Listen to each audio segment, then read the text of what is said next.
We've been talking about our interactions with landforms and how when we develop a region, we can alter and vary that landform, sometimes temporarily and sometimes permanently. I'm going to go a little bit more in detail about our interactions with our environment. I'm going to talk a little bit about what we do and how it's affect our garbage and waste and the four spheres. So our interactions. We interact with our environment constantly. On your walk to school, on my drive to school, we were interacting and impacting the environment. And sometimes it's temporary and sometimes our impact lasts a long time. Sometimes it's permanent. So if you imagine going for a walk through the woods, we go for a walk through the woods, we might step on twigs or leaves, or we might destroy an animal habitat, ants and things like that. But the forest is able to rejuvenate and the ants are able to move on. So that interaction is temporary. But then imagine we go to that same forest and we clear cut it because we need to build a school. That interaction is permanent. The forest isn't going to be regrown. It's going to be covered with tarmac. It's going to have kids and buildings and things on it. So that interaction is permanent. This is what we call a built environment. When we develop a region so that humans can go about their daily lives and meet their basic needs and extend their basic needs, we build up our environment and we put in permanent structures.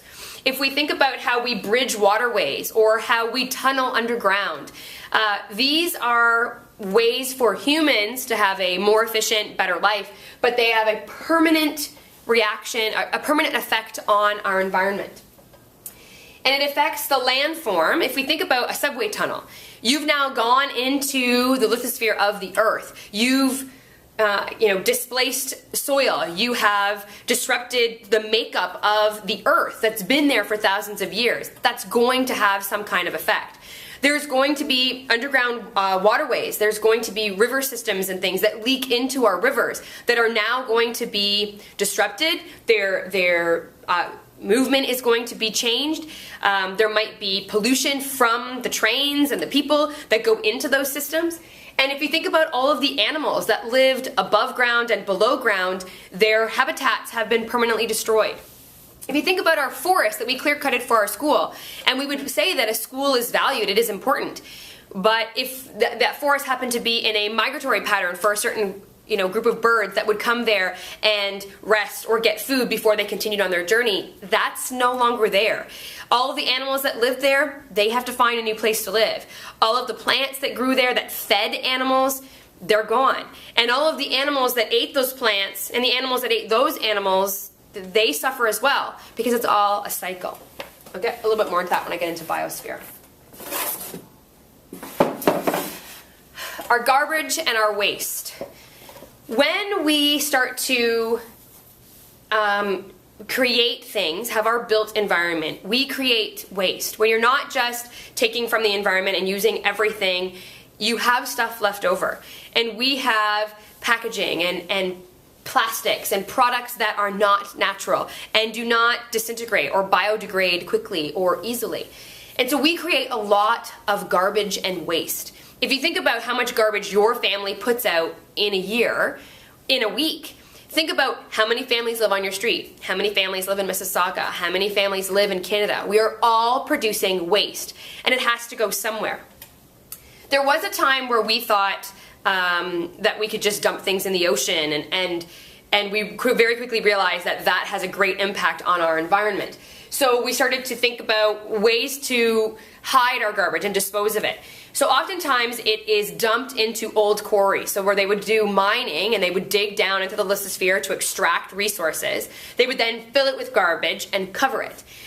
The Britannia Hills, I think it's called Britannia Hills Golf Course, that's Mavis and Britannia, that is a garbage dump. It used to be a garbage dump, and they've filled, they covered it with grass and made it a golf course. But it permanently alters the land, because that garbage wasn't there before. That land formation wasn't there before. And garbage emits chemicals. You know, when stuff biodegrades, it sends off chemicals into the atmosphere, into the water, into the soil. So it impacts what grows there. It impacts animals that eat the garbage and waste. If you think about seagulls that are always at dumps, and the animals that then eat seagulls, those chemicals and things are then transferred from those animals and through our food system and our animal system. And it's really important that we reduce the amount of waste. Things like using less fossil fuels, so we're not emitting as much waste into our atmosphere. Recycling products so that they can be reused, so they're not going to a landfill. Thinking about why batteries and cell phones and paint and those kinds of chemicals cannot go in our garbage, because those things leak into our lithosphere, leak into the soil, leak into the water, which then comes back into our bodies through our drinking water and the plants that we eat. So we really have to think about what we consume and the waste that's left behind and where it ends up. All right, so there are 4 spheres that we interact with the within the environment. The first is the atmosphere, and it's talking about the air. And our interaction with the air is all of those chemicals and the byproducts of the resources that we use and the things that we're creating go into our atmosphere. They go into our air. So all those factories that are burning off things and emitting smoke into the atmosphere, that's air pollution. Those are chemicals that are then going into the air. That creates smog. It creates poor breathing for those of us, for us, poor air quality for our breathing. And it doesn't go away. It stays in our atmosphere. We have an ozone layer that is being depleted because of the chemicals and pollution that we're putting into our atmosphere. But that results in those chemicals staying in our atmosphere, and they become recycled. If we think about our water system and our water cycle, those chemicals go into our atmosphere, ends up in our clouds, and ends up being rained back down onto our planet. So, and that leads us into hydrosphere. So hydrosphere is water, so our waterways. And it's linked to atmosphere because we know about our water cycle. We have evaporation and then condensation, and right? So we're recycling the same water all the time. I think someone said to me once that in every glass of water, 1 drop was consumed by a dinosaur. Because it's the same water that's been here for as long as the earth has lived. And this water is going to continue to be recycled on this earth. So we need to take care of it. Like I said before, there was a time where they thought, oh, the oceans are so vast and the oceans are so deep that we could just dump anything we wanted. And lots of industries were started on waterfronts because they would just dump their waste into the water.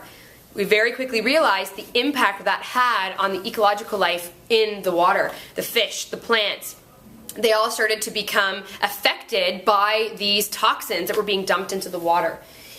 We also learned about runoff, and when we use pesticides and fertilizers and chemicals on our plants and on our crops, that runs off into our rivers. It also soaks into our soil and goes into our underground river systems, which end up in our lakes and rivers, which ends up in our drinking water.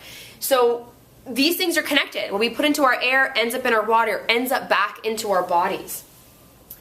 The lithosphere, and I've been talking a little bit about that. That is the Earth's surface. So anything, the top of the Earth, even when you dig down until you get to that mantle, that is the lithosphere. And whenever we clear land, we've altered the region. Anytime we plow, so anytime we're doing farming, we're disrupting the natural makeup of the soil, which can lead to erosion, which can lead to the soil being, blown away by wind or taken away by water, and it changes that region.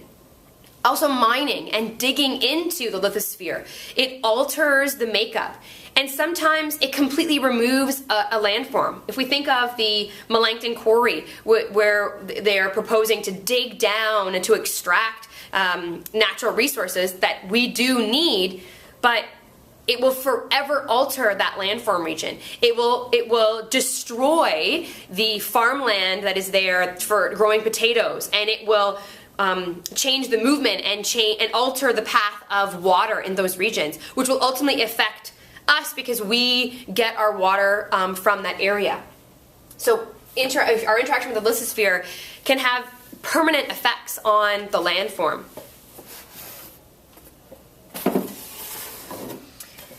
Now the biosphere. The biosphere it involves all the other three spheres, but it also involves all living things. So plants, animals, anything that's living in those other three spheres. Now with human development, we interact with the environment. When we build, when we put down roads, anytime humans go into an environment to develop it, we alter the biosphere. We alter the balance. We alter the life cycle and the food webs. If you go back to the example of walking through the forest, that was a temporary interaction. Clearing that forest down. So there might have been a plant in that forest that fed the rabbits. Now that plant is gone. So the rabbits don't have anything to eat. So the rabbits have to move. They have to go and find somewhere else where they can find that food. But the coyotes and the foxes eat the rabbits. So if the rabbits move, then the coyotes and the foxes need to move. And so on and so on and so on.